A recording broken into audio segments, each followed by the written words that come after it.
This masterclass series, produced by Deliberately Engaging in support of the UN's Sustainable Development Goals to build the institutions of civil society and empower people with a greater voice.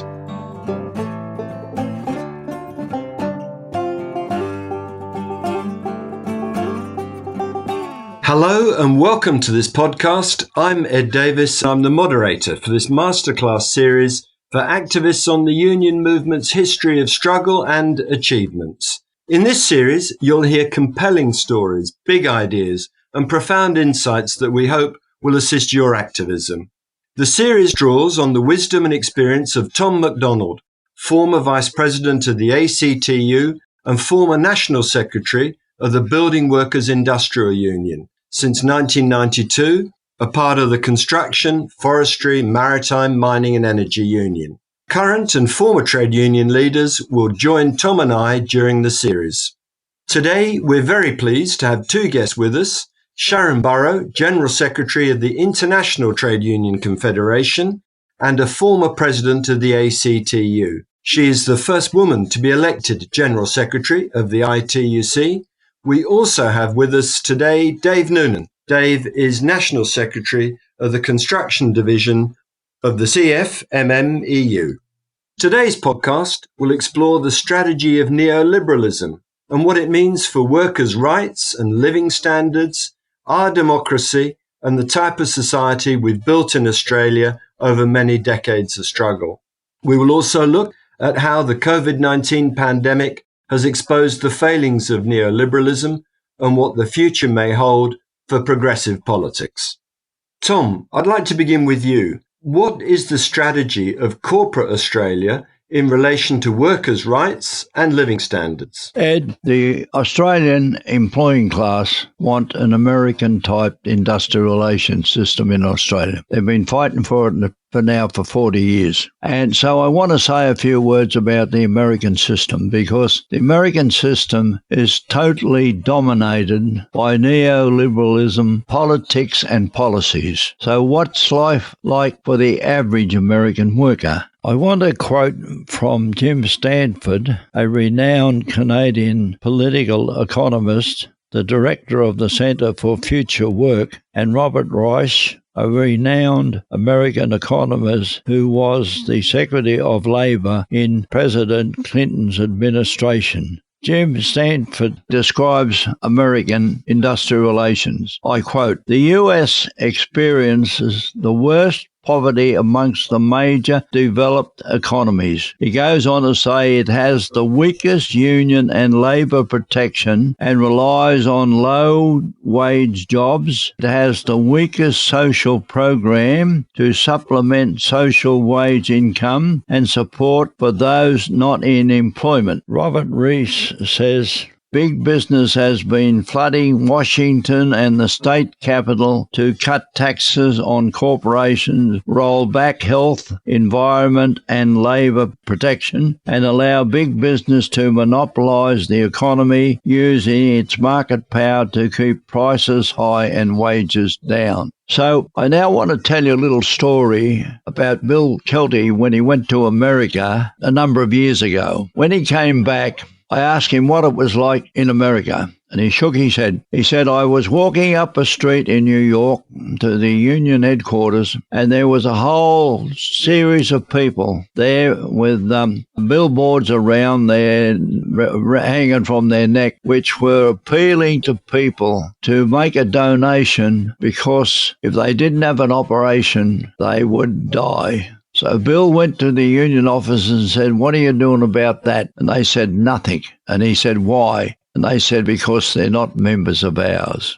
So the Australian trade union movement was different. We fought for every worker. Our safety net legally applies to every worker. But to be kind on the American trade unions, maybe they didn't have the power. Neoliberalism is so powerful in America that, for example, there is no universal health system. Unless the employer takes out health insurance, the worker has no health insurance. Tens of millions of American workers in the service industry, main source of income is from tips from tourists and generous Americans.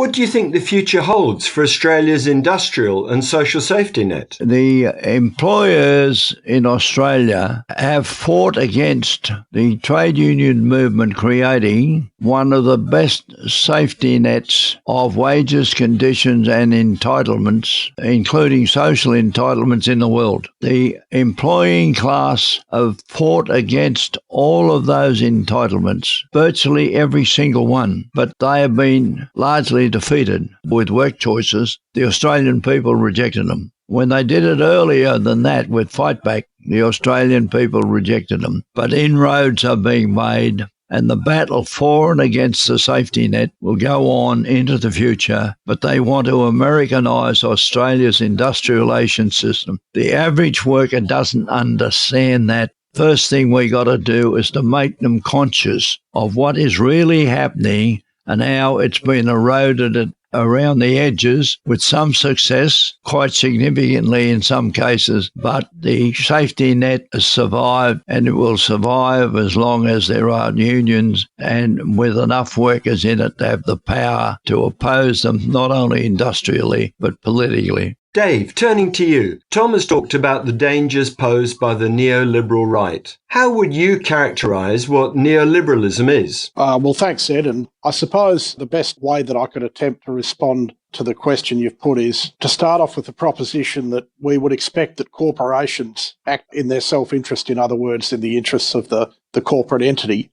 It seems to me that neoliberalism is really the political phenomena where corporations are successful in subordinating the collective interests of society, of individuals, of workers, of citizens and of nation states to that corporate interest through political and economic means. And so what we see is a situation where in society, the interests of the people become subordinate to the interests of the corporations. That's the simplest way I can put it.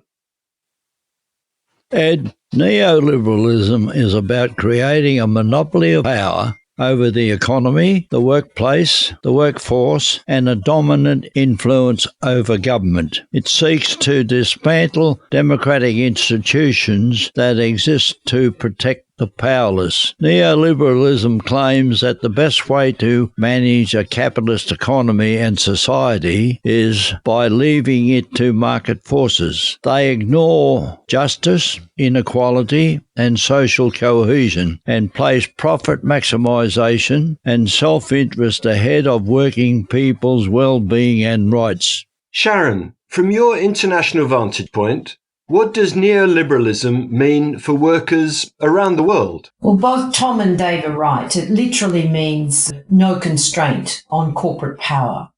And when you've seen that ideology married with its twin, which is small government, in other words, as Tom's aptly described, no safety nets, no universal tax system for pensions, for healthcare, for education, all of those things that we take as a social base of security for Australians. They may not be adequate, but they've been fought for generations. And I'm totally aligned with Tom. Our movement has never abandoned the minimum wage. Why? Because we know that that's the dignity of work for all Australians. Plus, it provides a collective bargaining floor and underpins an award system that recognises sectoral skills and strength. Again, not as much as we'd like necessarily, but it's been part of the hallmark of Australia and what used to be the ethos of the fair go. I'm not sure that exists anymore, Tom, in Australia, at least in our government ranks. But it also coincided, Ed, globally with the Washington Consensus or the trickle-down theory. And, of course, this was indeed the IFIs, the IMF, the World Bank, other international institutions, the WTO, responding to the demands of neoliberal advocates and corporate power to actually take away constraints around the world. So you've seen it in finance, in trade, and of course what's happened is that we have the historic levels of inequality. So even before COVID-19, we were facing a series of crises that had reached a convergence, which was driven by, of course, massive inequality. It was seen as a global risk, ironically, by the very corporations themselves. We also, of course, have a climate emergency. And, of course, we have a crisis for women. Progress by any indicator, has stalled for women in terms of equal economic participation of women. And we have racism and xenophobia growing because they're the tools of the far right. And why are the far right getting traction? Because, in fact, we've seen an abandonment of those traditional values that grew out of World War I, II, the Great Depression, where it was seen by the leaders at the time that you had to put a social flaw under the world, under communities, but under the world. Out of the Great Depression, we saw investment in infrastructure. We saw investment in those social security mechanisms. We saw people given both support and jobs. And that was the birth of a social contract, including the fundamental labour rights at the ILO and many other areas of collective thinking globally. But why has that come apart? Because Tom's absolutely right. There's been a battle now, probably 4 decades long, Tom, you're right, about between the American corporate model and the European social model. And in Europe, the situation is different, although we've seen the fractures. But I'm happy to tell you that even now some corporations realise it's all gone too far, and many are determined that they have to make change. But there are still others lobbying against every condition, every part of the social safety net. It's an irony for me to watch America now rebuilding some form of social security to deal with this virus. But will it last? That's the question. Dave, the building industry is one where unions have historically played a pioneering role in winning breakthroughs and establishing new standards of wages and working conditions. For that reason, building workers and their unions have often been the target of right-wing governments. What's been the impact of the neoliberal strategy in the building industry? And where did this all start?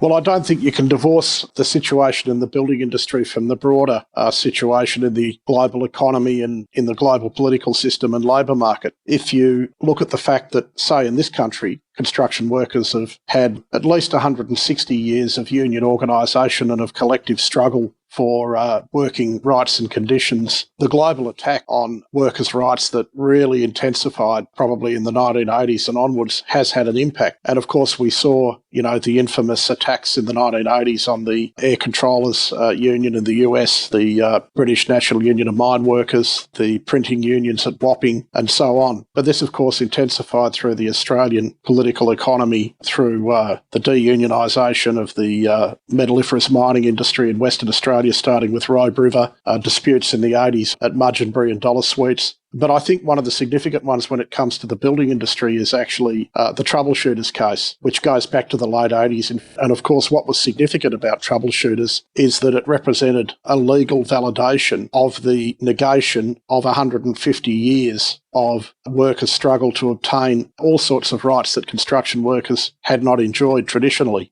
Things like an 8-hour day, things like sick pay, things like the right to paid holidays, workers' compensation, superannuation or pension rights. All of these things were affected by the troubleshooters case. And essentially what happened was that troubleshooters were an agency that was set up to provide construction workers to employers. The agency had the role of simply registering the workers and sending them down to employers, and they were remunerated on a flat hourly rate. They were remunerated on a rate which was said to wrap up all of the entitlements that they would have been legally entitled to as an employee, but they were actually treated as a business, as a subcontractor. And the union fought against that. There were a range of disputes about that, and it ended up that the High Court of Australia held, or the Federal Court held, and the High Court upheld that these people were actually small businesses. They weren't workers. Now, this just shows how the law could be completely oblivious to reality and to justice and the rights of working people, because having been someone that worked on site as a construction worker next to people who were engaged by troubleshooters back in the 80s, I can tell you those workers were carrying out exactly the same jobs, the same tasks under the same direction that I was getting as a union member under collective bargaining arrangements. It was the award then. But they were paid an hourly rate. And of course, what they didn't have was the right to a minimum hourly rate. It was set arbitrarily by the agency. What they didn't have was the right to negotiate for higher rates through a union collectively. And this was upheld by the Australian courts. And I think that was a significant thing back in the 80s. The significance as it's gone on is that we've seen, because of the demands of big capital and because of the ideology, and of course it's important to note that the champions of the troubleshooters model were the H.R. Nichols Society, were people like Peter Costello, who was then an industrial relations lawyer and later became the treasurer. But what he did do was represent a certain vein of thinking, which, going back to my original point about neoliberalism, put the interests of corporations ahead of the interests of citizens. And troubleshooters has been followed by an increase in the amount of sham contracting in the construction industry, as well as a number of other phenomena such as labour hire, where people are actually hired out, possibly on a employee basis, but with little control over their work and no job security, and of course casualisation. And in the last 20 years, we've seen also the increased exploitation of workers on temporary work contracts and the subversion of the traditional Australian post-war system where we had permanent migration and people had equal rights with other workers, to a situation where you had migrant workers on temporary contracts who were vulnerable not only to dismissal by their employer, but also to removal to their home country if they didn't toe the line in the workplace. So we've seen an atomisation of the workforce.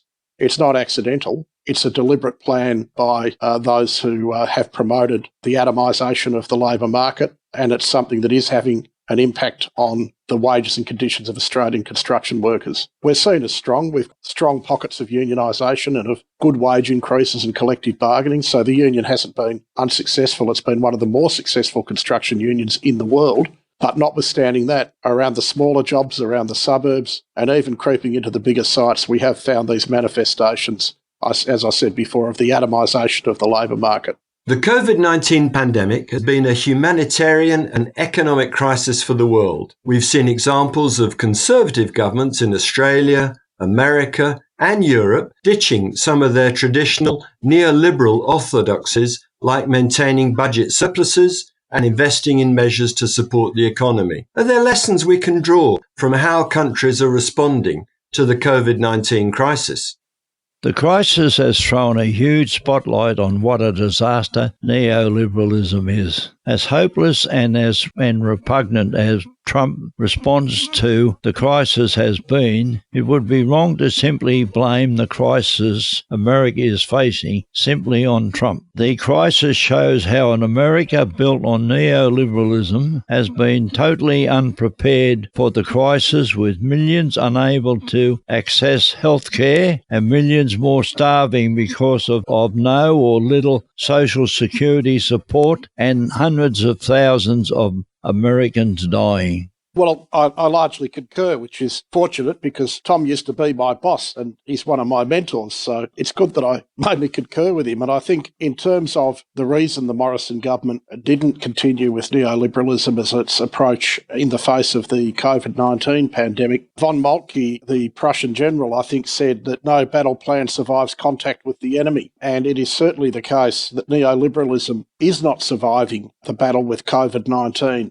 where it's still being implemented as the main default approach. I think it's also the case that Morrison has been forced to a position in the COVID-19 pandemic where he's had to actually incorporate a form of national cabinet where state premiers have had some say, and there's no doubt in my mind that the influence of the state premiers, both Labor and Liberal, has moderated some of the ideological excesses of the people around Morrison. I suspect Morrison himself doesn't have much ideology, but the people who've been driving, other than self-interest, but the people who've been driving the politics of the Morrison government and Turnbull and Abbott before have been extremists when it comes to climate, when it comes to workers' rights, and of course when it comes to neoliberal economics. So that's had to be moderated in the face of an awful set of events which would have destroyed the political standing of the government had he not taken the approach he's taken. It is far from perfect. We see now that many people haven't received the stimulus packages, and obviously in such a big amount of money being put into the economy, it's going to be far from perfect, but there are some serious issues with it, and one of them goes to the very heart of the question we've talked about, which is the state of the labour market and what I call the atomisation of the labour market and people in informal employment. There's different names for it around the world. It's 0 hours contracts in the UK. It got another name in the US. We call it casualisation. We call it sham contracting. But it's the same thing. It's the deprival of workers' right to have some security in their employment, some say in the way they work, and indeed the right to collective bargaining and effective union representation. Who's left out of the COVID-19 response in Australia? Casual workers. Millions of them who've got under 12 months service, and even some who've got more than 12 months service, are getting very little. They've lost their jobs. They're often people who've got few savings because they haven't been able to save because of their circumstances of irregular employment, and they're the ones that are now copping it. There's been a fair bit of commentary about this being a generational issue. In other words, that young people are paying for older people somewhere out of this. But what we're also seeing is a dialogue starting. Some people have said early, this is the death of neoliberalism because, again, Keynesianism and collectivism has had to come to save the fortunes of the nation. But there's a couple of things about that. Within the Morrison government, there is a very live debate about what should happen. And we see the same corporate lobby groups that have driven us down the disastrous path of neoliberalism in the past, again flexing their muscles. Good example, the Business Council of Australia have taken the opportunity because what they see is even as the pandemic subsides, we will have very significant economic dislocation, unemployment, and problems with economic activity. And what they're saying is that we need to double down on the neoliberal agenda. We need to double down on insecure employment. We need to double down on removing workers' rights, and we need to cut corporate taxes. Now, I think a great example of these sort of corporations would be Chevron, the US energy giant, which has been very actively suing the Maritime Union, our maritime division, in the last few years. They made over $350 billion profit that they pulled out of Australia, and they paid $10 million tax. And they are on board of the Business Council of Australia. The top 100 CEOs have a union. It's called the BCA. Chevron are there. They think $10 million on $350 billion is too much tax to pay. They think forcing workers onto terrible fly-in, fly-out roster arrangements, casualising the labour market and taking away workers' rights to collectively bargain on their construction sites, as they do, is not sufficient, and they need to have more power relative to working people. Lower taxes, less rights for workers, more power for corporations, and that's the call that's coming out of the big end of town at the Business Council of Australia before the pandemic even subsides. So if any of us think that the proponents of neoliberalism and the money power that lies behind it are going to easily concede the field of battle because of emergency circumstances and the Keynesian stimulus that's been employed, then I think we need to rethink that and again prepare ourselves for a contest of ideas and a contest of political power, because we could see a couple of different outcomes, a number of different outcomes from the current pandemic and ensuing recession. But if we're going to make it an outcome which improves circumstances for workers, for communities, for the social safety net, then we're going to have to be prepared to fight for it today, tomorrow, as we did in the past. Sharan, what's happening in Europe in terms of an alternative strategy to neoliberalism? What should a new deal for workers look like? We demand a new social contract, Ed. Like the ACTU, the International Trade Union Confederation has called for us to change the rules. We know we need a new social contract. If you go back to what Dave and Tom were saying in the 80s, that corporate growth with hyper-globalization, you saw corporate power know no bounds, and that broke the social contract. It was already teetering a little, but it broke the social contract. And so we need to rebuild a new social contract. We debated this at the ILO Centenary Conference last year. And indeed, many of the prescriptions are set out there. If you think about all those workers who are in non-standard forms of work, another way of saying informal workday, then we have to put a labour protection floor underneath them. There were two leaders who called for this as the chairs of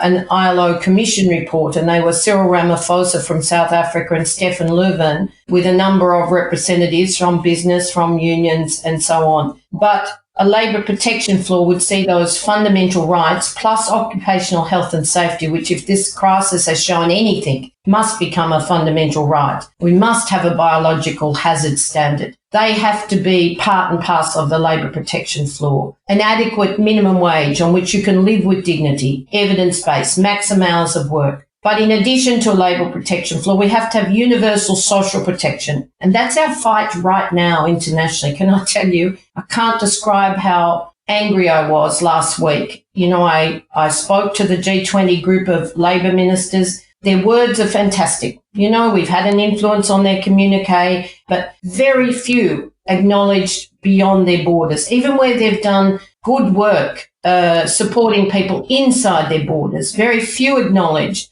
the devastation across borders. And this is a big difference to 2008-9, where you had a group of leaders who actually wanted to work together. So on this occasion, we asked for a recovery plan and dialogue, of course, but we actually asked for universal social protection. You know, 70% of the world's people have no social protection or inadequate social protection. To build resilience and a basic economy and just plain human dignity with health and income support, we will need a plan for recovery that actually does take some lessons from the 1930s. Investment in jobs, in infrastructure. It has to be in care this time, in universal access to health, free universal access to health. It has to be in education, in aged care, in childcare, in the care economy, because equally, if you're looking at jobs, those two sectors, infrastructure and care, are the medium-term multipliers of secure jobs. And then, of course, we need investment in a number of other sectors. But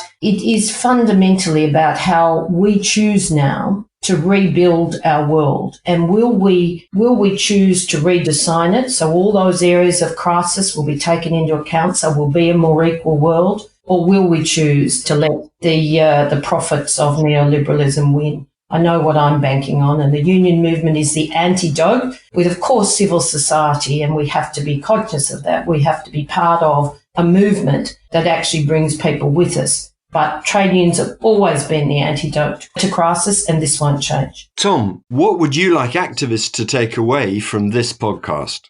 Ed, I would like activists to take away from this episode the point that neoliberalism is about maximising the power of capital and undermining our social safety net, our democratic institutions, and all organisations, especially unions, that exist to protect the collective interest of workers and communities. Workers need to unite as a class if we are to defeat the agenda of big business. That means we need to fight on two fronts, industrially and politically. We need to fight for what we want and for what we don't want. We need to fight for a society based on the values of fairness and social justice, and we need to fight against the Americanisation of the Australian way of life. If we can do that, we can beat the bastards. That concludes this podcast, and I would like to thank Sharan, Dave and Tom for their insights into the nature of neoliberalism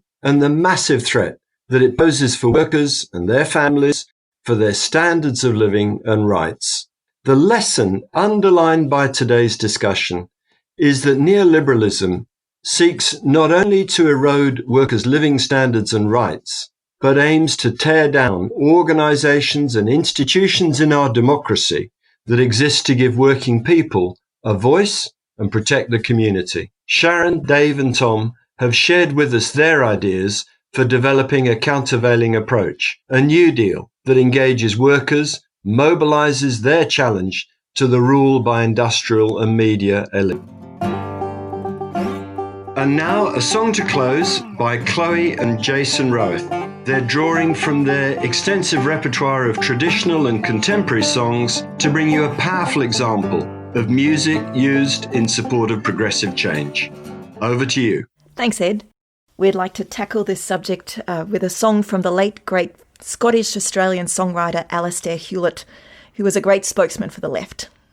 Alastair wrote this song in 1985, so he was getting a taste of the early days, I guess, of neoliberalism, and he was aware, as we are all aware, that neoliberalism supports smaller government, the free market, and purports to be in favour of choice.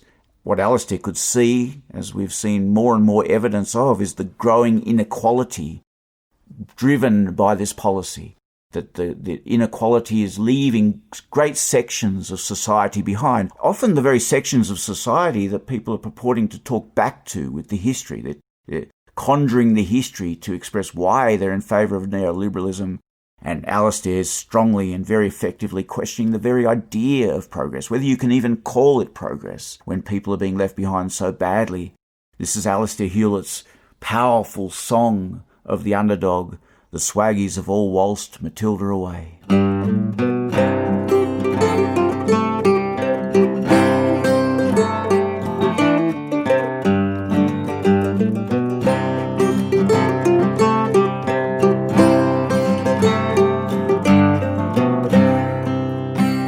Came to this country in fetters and chains, outlaws and rebels with numbers for names, and on the triangle were beaten and maimed, blood-stained the soil of Australia. Dookies and duchesses, flash lads and whores, you worked their plantations, you polished their floors, lived in their shadow and died in their wars, blood-stained the soil of Australia. Does it quicken your heartbeat to see tar and concrete cover the tracks of the old bullet train? Have you grown so heartless to christen it progress when the swaggies have all waltzed Matilda away?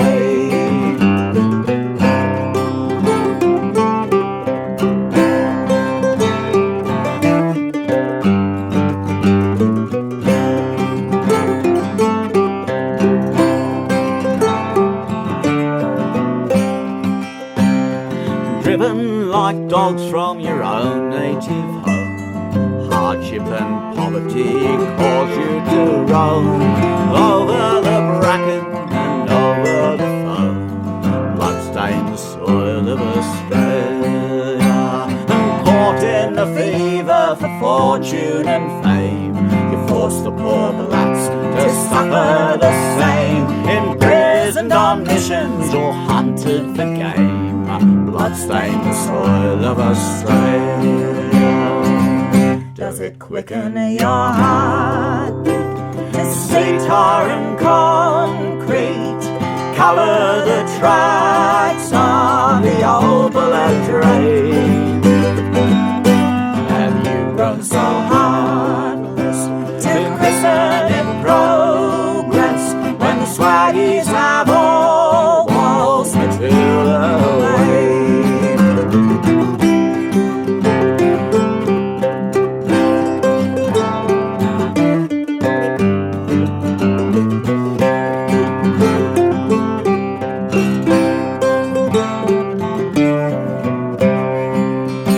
It's 200 years since you came to this land, betrayed by the girl with the black velvet band, and still to this day you just don't understand how blood-stained the soil of Australia.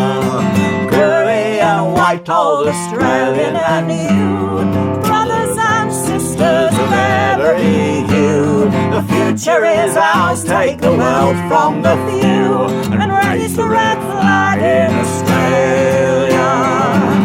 Let it quicken your heart, the road's at your own feet, travel it lightly and travel it well, and don't speak of success or christen it progress till the swaggies can all waltz Matilda as well. No, don't speak of success or christen it progress till the swaggies can all waltz Matilda as well.